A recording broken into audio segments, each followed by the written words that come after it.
Hey, praise the Lord. Greetings and peace to you all once again in the name of Jesus Christ, our Lord and Savior. My name is Clinton. I'm a Christian by the grace of God, and this is the Word Prophet Channel, a Christian ministry dedicated to the purpose of teaching the Word of God to the people in the churches of God so that we can go back to serving God in spirit and in truth, because that's what the Lord Jesus Christ commanded. You see, it was Jesus who said, God is a spirit, and they that worship him must worship him in spirit and in truth. So, if you have your Holy Bible, King James Version, and you should, please open up with me to 1 Timothy chapter 2. 1 Timothy chapter 2. And I want to talk to you about a little something that I call biblical mathematics. Biblical mathematics. It's really very simple. You see, I'm a Christian. I don't study theology. I used to a long time ago when I was first born again for about 2 years. But God delivered me from that nonsense, and he told me to just read his word and fast and pray, and that he would show me the truth. And I did. And you know what? He did. Praise the Lord. And he still is. Praise God. So this is why Jesus said, if ye continue in my word, then are ye my disciples indeed, and ye shall know the truth, and the truth shall make you free. Jesus didn't tell us to study theology. He didn't tell us to go to a seminary. He didn't tell us to go to church. He told us to continue in his word. And if we continue in his word, then we are his disciples, and we will know the truth, and the truth will make us free. So in 1 Timothy chapter 2, hope you're there by now, I want to read with you verses 5 and 6, and may God bless the reading of his word, as always. We read, For there is one God, and one mediator between God and men, the man Christ Jesus, who gave himself a ransom for all, to be testified in due time. These are the words of the Holy Ghost that were written by Paul, the apostle of our Lord Jesus Christ, and translated for us into English in the King James Bible, which we've had for a little over 400 years, translated correctly from the original languages into English. And it's very simple. There's no theology involved here. There's no parable here. There's nothing that needs to be interpreted here. It's very, very clear. It's very, very simple. For there is one God who created the heavens and the earth, the God and Father of our Lord Jesus Christ. Jesus said when he was praying to God that this is life eternal, that they might know thee, the only true God, and Jesus Christ, whom thou hast sent. Okay?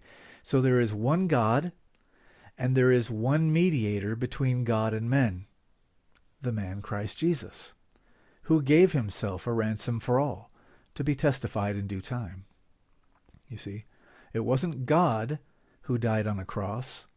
It wasn't God who was born from a virgin. It wasn't God who was risen from the dead.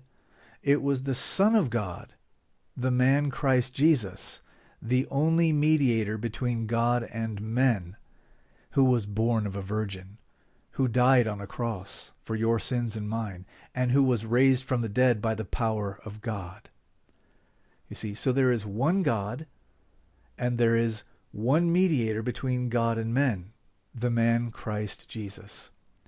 So 1 plus 1 does not equal 3 persons, no matter how you add it up. Even if you graduated high school and barely know how to read, you know better than to imagine that 1 plus 1 equals 3, because it doesn't. 1 plus 1 does not equal 3. This is basic biblical mathematics. There is no such thing as a God that exists in 3 persons. The Bible says that God, the Almighty God, is holy. Okay? The Bible says, Be ye holy, for I am holy, saith the Lord. It's written in 1 Peter chapter 1, verse 16. See, so God is holy. And the Bible says that God is a spirit, as I introduced to you from John 4:24 in the beginning of this video. God is a spirit. These are the words of our Lord Jesus Christ. God is a spirit, and they that worship him must worship him in spirit and in truth. So if God is holy, and God is a spirit, then who is the Holy Spirit, boys and girls? It's God. It's God, the Father of our Lord Jesus Christ. And that's why the Bible says that the Holy Ghost is the Father of our Lord Jesus Christ. You see, when Joseph was going to put away secretly his wife Mary because he thought that she had committed fornication, An angel was sent to him from God, and said unto him, Fear not to take unto thee Mary thy wife, for that which is conceived in her is of the Holy Ghost. That which is conceived in her is of the Holy Ghost. You see? So the child that was in Mary's womb was conceived by the Holy Ghost. So the Holy Ghost is the father of the child that is in her womb, or that I should say that was in her womb. And this is why Jesus referred to the Holy Ghost as the Father many times. The Father in me, I am in my Father, and the Father in me, the Father in me. He said it many, many times. You see, so there is no such thing as a God that exists in three persons, and there is not one word written in this King James Bible anywhere that says or suggests that God is a trinity of persons. And there are many of you right now who are Trinitarians who will want to argue, and you'll want to bring up certain verses of the Scripture to me and pretend that they say things that they don't say and try to prove the Trinity doctrine to me. Well, just hold on a minute. Okay, I'm a Christian. I'm not going to argue with you about God's word because it's not up for debate. And Christians do not debate about God's word. Christians speak the truth in love. And if there's something that we don't understand, then we ask questions. And if two of us are Christians and one of us has been wrong about something, then what will we do? We will get in the Word of God and we will see which one of us has erred, and then the one who has erred will repent. You see, so the Bible doesn't make any mention of a God that exists in three persons. The Bible doesn't make any mention of any gods called God the Son or God the Holy Spirit, the second and third persons of a Trinity.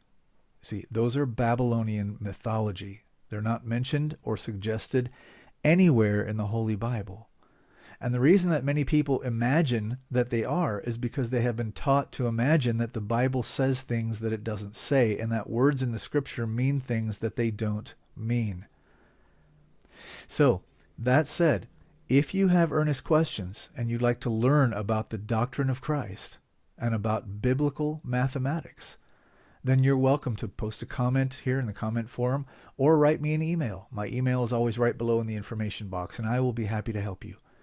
However, if you are a staunch Trinitarian and you don't believe the Word of God no matter what I tell you, then and you desire to argue and debate, then I tell you right now that you're going to have no audience here in the comment forum for your foolishness. And I don't say that to be rude. I say that to save you time and to be polite and courteous to you and to be fair with you. Okay, if you spend your time typing out some long theological essay or copying and pasting some commentary from some supposed religious scholar and posting it in the comment forum here, don't be surprised if nobody ever sees it, because all comments here are subject to my approval. And that's not only my right, it is my responsibility as a minister of Jesus Christ. So again, I'm here to serve you in the gospel of Jesus Christ. I'm here to present to you the truth of God's word, not the truth according to Clinton, the truth according to God. See, this is God's word. This is my Holy Bible, King James Version. If you speak English, this is God's word. Other English Bibles that don't say the same thing as this Bible are not God's word, and they can't possibly be God's word if they don't say the same thing. That's just common sense. Praise the Lord. So, if I can be of service to you in the gospel of Jesus Christ, I'm here to help you. I'm not here to argue with you, and I'm not going to have debates with anybody, because my Father's word is not up for debate, and because Christians do not engage in debates. Debates are for the wicked that reject God. That's what the Bible says. In the first chapter of Romans, it's written right there.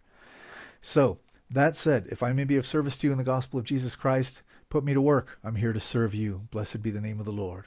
Amen.